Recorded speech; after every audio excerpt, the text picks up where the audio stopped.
नमस्कार श्रोताओं, आज गीता के तीसरे अध्याय कर्मयोग का ही वर्णन है। पहले मैंने 2 पार्ट बनाए हैं, लेकिन गीता को जितना बार बार पढ़ा जाता है, उसके अंदर तक जाया जाता है, उतना ही ज्ञान की जिज्ञासा बढ़ती जाती है और इसकी तृप्ति तभी होती है जब हम उसको खोजेंगे। तो आज एक जो जिज्ञासु हैं, उनकी बहुत ही बड़ी संख्या का समाधान होने वाला है। शंका बहुत से मनों में ये रहती है कि हम किस देवता की पूजा करें या किस देवता का यज्ञ करें। तो आज गीता के अनुसार ही आप उन सब की जिज्ञासा को शांत कर सकते हैं, अपनी जिज्ञासा को शांत कर सकते हैं। यज्ञों के द्वारा प्रसन्न देवता तुम्हें भी प्रसन्न करेंगे और इस तरह मनुष्य तथा देवताओं के मध्य सहयोग से सभी की संपन्नता होगी। यानी कि देवतागण सांसारिक कार्यों के लिए अधिकार प्राप्त प्रशासक हैं। जो हमारे देवतागण हैं, जैसे लक्ष्मी मैया हैं, भोले जी हैं, जो हमारी बुद्धि की दाता हमारी सरस्वती माँ हैं, संतोष की दाता हमारी संतोषी माँ हैं। इस तरह अनेकानेक देवता जिसकी भी आप पूजा करते हैं, वो अपने अपने पद को ग्रहण करते हैं। एक सरल भाषा में आपको समझा देती हूँ।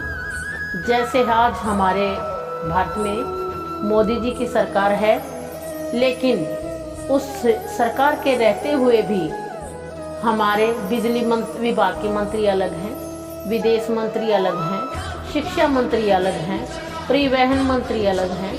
तो अलग अलग देवताओं भी इसी तरीके से हैं, जो अलग अलग विभाग का दायित्व उन्हें सौंपा गया है। अगर हम मैया लक्ष्मी की पूजा करेंगे तो कुछ समय के बाद वो भी अपना प्रभाव देना आपको शुरू कर देंगी। ये हालांकि सरकार बीजेपी की है, लेकिन मंत्री उनके अलग अलग हैं और उनके विभाग बटे हुए हैं। हम जिस विभाग में जाकर जिस अधिकारी को अपनी कंप्लेंट देंगे, वो उसी समस्या का सॉल्यूशन करेंगे। अगर आपको मेरी ये बात ठीक लगी तो कमेंट में एक बार ज़रूर बता दीजिएगा कि अच्छी लगी है या नहीं है, या जीवन में ऐसी बहुत सी शंकाएं हैं। अगर आपके जीवन में भी ऐसी शंकाएं हैं तो व्हाट्सएप पे कमेंट में डाल दीजिएगा। हम अपने ज्ञान के सामर्थ्य के अनुसार आपकी उस प्रश्न का उत्तर देने की कोशिश करेंगे। मेरे मन में पढ़ते ही ये आया कि ये विचार तो आपके समक्ष रखूं, और ज़रूरी भी था, क्योंकि बहुत पहले मेरे से एक लड़की ने प्रश्न किया था कि मैं किस देवी देवता की पूजा करूं। मुझे लगता है कि मैं पूजा करती हूं तो कभी दूसरा देवी देवता नाराज हो जाए, या ऐसी कुछ शंकाएं मन में थी। तो आज गीता के अनुसार ही मैंने उसका उत्तर देने की कोशिश करी है और कर रही हूँ। जो बता रहे हैं, जो भगवान के शरीर में विभिन्न भागों में असंख्य सहायक रूप के रूप में विद्यमान है, जो हमारे देवता हैं वो भगवान के ही प्रतिरूप हैं, लेकिन वो असंख्य सहायक बोला है। सभी देवी देवताओं को हमारी सहायता करने के लिए भगवान विष्णु ने नियुक्त किया हुआ है। वो मैंने आपको सरल भाषा में बता दिया। कुछ यज्ञ किन्हीं विशेष देवताओं को प्रसन्न करने के लिए किए जाते हैं, किंतु तो भी सारे यज्ञों में भगवान विष्णु को प्रमुख भोक्ता की भांति पूजा जाता है। बिल्कुल सही बताया है। भगवद गीता में भी यह कहा गया है कि भगवान के स्वयं सभी यज्ञों के भोक्ता हैं। हालांकि हमें, जैसे हमारी गवर्नमेंट है, हम अगर कमल के निशान पर मोहर लगाते हैं तो मोदी जी की वही जाती है हमारी वोट। इसी प्रकार हम किसी भी देवी देवताओं को भोग लगाते हैं या उनका पूजन मनन करते हैं तो वो निश्चय ही हमारे विष्णु भगवान को प्रसन्न करने के लिए होता है। कई कहते हैं कि हमें जब भगवान ही मिल गया तो हमें देवी देवताओं की पूजा करने का कोई तात्पर्य नहीं रह जाता। लेकिन यह बात भी निश्चित है कि अगर हम नव दीक्षित हैं, यानी कि नए नए अगर पूजा पाठ में लगे हैं, तो हमारे लिए बहुत ही मुश्किल हो जाएगा हम हर चीज़ भगवान को अर्पण करके चलें। तो हमारी पहली सीढ़ी यम, नियम, आसन, प्राणायाम, प्रत्याहार, धारणा, ध्यान, समाधि, यही 8 नियम होते हैं, जिन पे चल करके हमें समझ आता है कि अब हमें भगवान विष्णु के समर्पित होना है, समर्पण करना है। क्योंकि भगवान ने जो ये देवता नियुक्त किए गए हैं, ये हमारे सहायक लिखा हुआ है गीता में, इनको सहायक बताया गया है। ये हमारी हर एक इच्छा की पूर्ति करने के लिए सहायक बने हुए हैं। जो हमारे जीवन में भौतिक वस्तुओं की कमी है उसको पूरा करते हैं और अपने हर एक प्राणी की इच्छा की पूर्ति के लिए, जैसा मैंने पहली वीडियो में बताया था, खटाई के लिए नींबू, मिठाई के लिए गन्ना, हर चीज़ की, जैसे हमें कुछ भाई मिर्च की खाने का मन करे तो मिर्च का स्वाद दिया है, ये प्रभु ही बना सकता है। कोई भी मनुष्य न तो सूर्य जितना प्रकाश दे सकता है, न ऐसी हवा चला सकता है। आप कितने भी एसी एक बार लगा दीजिए, लेकिन जब भगवान की हवा चलती है तो सभी इलेक्ट्रॉनिक्स उपकरण धरे के धरे रह जाते हैं। एक अगर सरल सी भाषा में मैं आपको समझाऊं तो एक इंसान जो प्रभु ने बना के भेजा है, हमारी साइंस कितनी भी तरक्की कर ले, एक इंसान नहीं बना सकती, वो रोबोट बना सकती है। उसके अंदर वो फीलिंग्स, वो समझ, मुक्ति का मार्ग ढूंढने की जिज्ञासा ये पैदा नहीं कर सकती। वो सर्वशक्तिमान ही इन सब चीज़ों को कर सकता है। लेकिन सच्चाई ये भी है कि अगर हमने शुरुआत अपनी भक्ति की कर ली है तो हमें निश्चय ही जिस चीज़ से भी संबंधित हमें परेशानी है उस देवी देवता की शरण में जाना पड़ेगा। जा कर के जब हमारी भौतिक इच्छाओं की पूर्ति हो जाती है तो अगर जिज्ञासु हो और मुक्ति पद को पाना चाहता है तो उसकी जिज्ञासा भौतिक वस्तुओं से आगे जाने की भी रहेगी। वो प्रभु की प्राप्ति के लिए भी प्रयास करेगा तो उसकी स्वतः ही अपने आप ही भौतिक चीज़ों से अनुराग हो जाएगा, उदासीनता हो जाएगी उन चीज़ों के प्रति। यम, नियम, आसन, प्राणायाम, प्रत्याहार, धारणा, ध्यान, समाधि से एक किस्म से उदासीनता हो जाएगी कि ये कुछ नहीं है, मुझे सिर्फ प्रभु को पाना है। वो उनके ही आनंद में लीन रहेगा, उनके प्रभु के आनंद में ही लीन रहेगा। देवतागण भगवान विष्णु द्वारा भोग सामग्री प्रदान करते हैं। ये गीता में लिखा हुआ है, गीता के 3 अध्याय में बताया गया है 12वें श्लोक में कि देवतागण भगवान विष्णु द्वारा भोग सामग्री प्रदान करने के लिए अधिकार दिए गए हैं उनको। अतः नियत यज्ञों द्वारा उन्हें अवश्य संतुष्ट करना चाहिए। देवताओं को भी हमें संतुष्ट करना चाहिए। वेदों में विभिन्न देवताओं के लिए भिन्न भिन्न प्रकार के यज्ञ की संस्तुति की गई है, किंतु वे अंततः भगवान को ही अर्पित किए जाते हैं। जो मैंने उदाहरण बताया था कि अगर हम कमल पे वोट लगाएंगे तो वो सीधी मोदी जी को ही जाती है।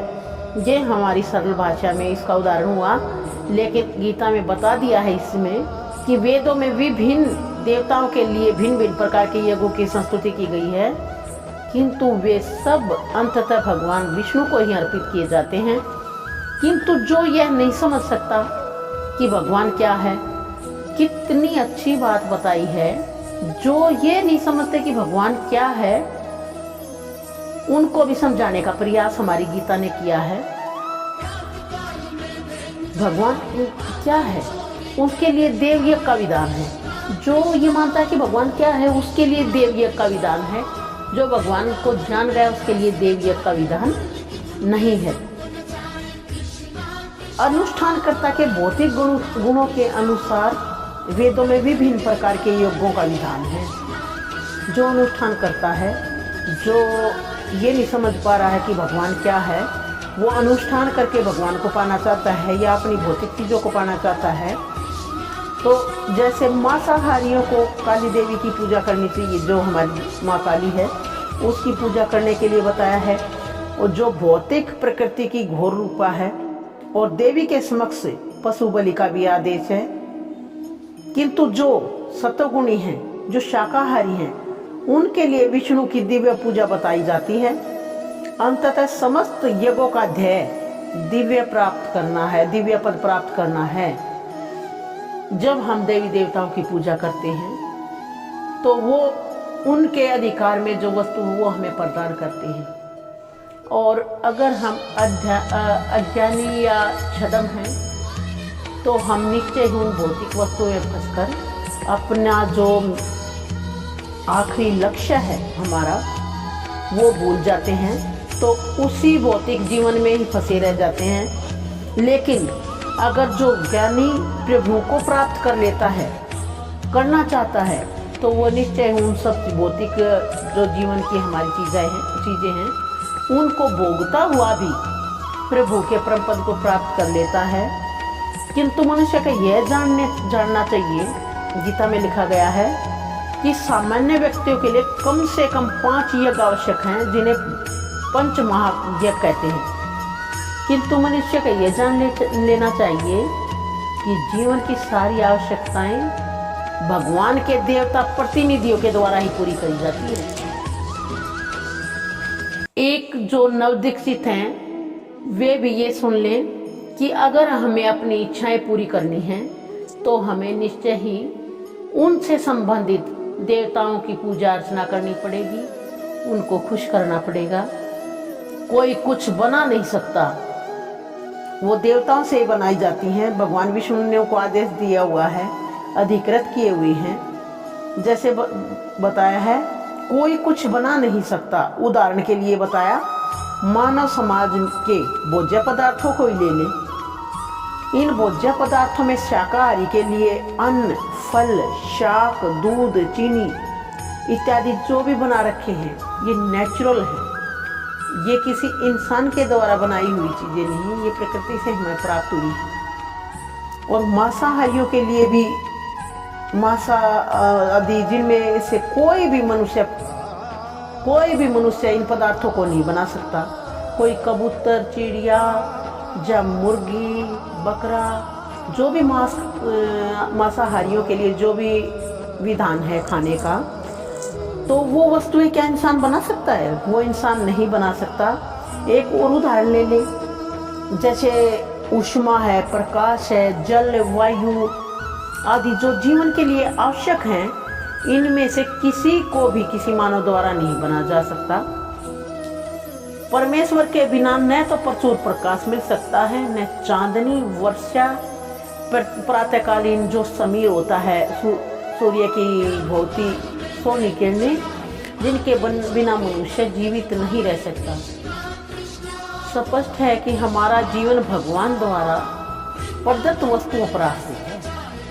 जो हमारे भगवान ने हमें प्रदान की हुई है, भगवान द्वारा प्रदत्त, भगवान ने जो हमें प्रदान की गई है, उन्हीं वस्तुओं पर आश्रित है। यहाँ तक कि हमें अपने उत्पादन उद्यमों के लिए अनेक कच्चे मालों की भी आवश्यकता होती है, जैसे धातु होती है, गंधक, पारद, मैग्नीज, तो अन्य आवश्यक वस्तुएं जिनकी पूर्ति भगवान के प्रतिनिधि करते हैं।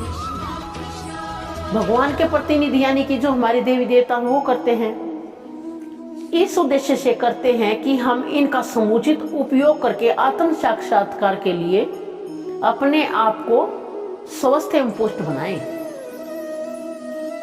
बताया है कि ये सब चीजें जो मैंने बनाई है, प्रभु बताते हैं गीता में कि ये मैंने सब चीजें इसलिए बनाई हैं कि आप अपने शरीर को आत्म साक्षात्कार के लिए तैयार रखें, अपने को स्वस्थ रखें, मन को, तन को स्वस्थ रखें, क्योंकि एक स्वस्थ मन में ही स्वस्थ बुद्धि का विकास हो सकता है। तो ये गीता में बताया, हम इनका समुचित उपयोग करके आत्म साक्षात्कार के लिए अपने आप को स्वस्थ एवं पुष्ट बनाएं। और जो जीवन का चरम लक्ष्य है, जो हमारे जीवन का चरम लक्ष्य है, भौतिक जीवन संघर्ष से मुक्ति प्रदान हो सके। जो भौतिक जीवन है, क्या ये श्रेष्ठ है? भौतिक जीवन में प्रत्येक प्राणी ही दुखी है, नानक दुखिया सब संसार। जिसको धन प्राप्त है उसको पुत्र की प्राप्ति नहीं हुई, जिसको पुत्र प्राप्त है उसे सद्गुणी पुत्र की प्राप्ति नहीं हुई है, जिसको पुत्र प्राप्त नहीं है वो अपने शरीर से दुखी है। नानक दुखिया सब संसारा सो सुखिया जो नाम आधार। जो इस जीवन में आया है, भौतिक जीवन में आया है, वो किसी न किसी कोई न कोई ऐसी जरूर अवस्था है जिससे वो दुखी है। तो हमारा आखिरी लक्ष्य, जो चरम लक्ष्य है, वो आत्म साक्षात्कार करना है। यदि हम जीवन का लक्ष्य भूलकर भगवान के प्रतिनिधियों के से अपनी इंद्रिय तृप्ति के लिए वस्तु लेते रहेंगे और इस संसार में अधिकाधिक फंस जाएंगे और फंसते ही चले जाएंगी।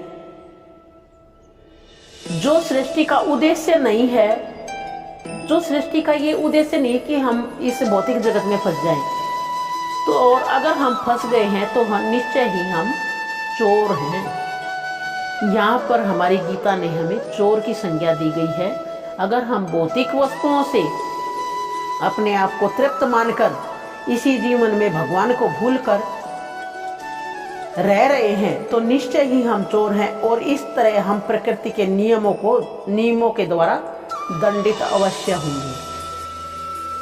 चोरों का समाज कभी सुखी नहीं रह सकता, क्योंकि उनका जीवन में कोई लक्ष्य नहीं होता। चोरी की, खा लिया, सो गए और चोरी करने का फिर आगे की प्लानिंग कर ली, यही उनका जीवन होता है। तो भौतिक हुक्तावादी चोरों का भी कोई जीवन का लक्ष्य नहीं होता, जो इस भौतिक सृष्टि में रमा हुआ है और आत्म साक्षात की ओर न जाकर इन्हीं में खो गया है, जो प्रभु ने उनके देवताओं के अधिकार में देकर हमें स्वस्थ और सुखी रहकर आत्म साक्षात करने के लिए भेजा है। अगर हम उसको भूल गए हैं तो हम निश्चय ही चोर हैं, और चोरों का समाज कभी खुश नहीं रह सकता। ये हमारी गीता हमें बता रही है। किंतु चैतन्य महाप्रभु ने यज्ञ संपन्न करने की सरलतम विधि का प्रवर्तन किया है। यह संकीर्तन है। संकीर्तन यानी कि हम संग में रहकर सभी को जोड़कर इकट्ठे कर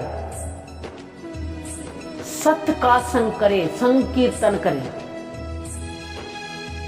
जो संसार के किसी भी व्यक्ति द्वारा कृष्ण भावनामृत के सिद्धांतों को अंगीकार करता है, वो संपन्न किया जा सकता है।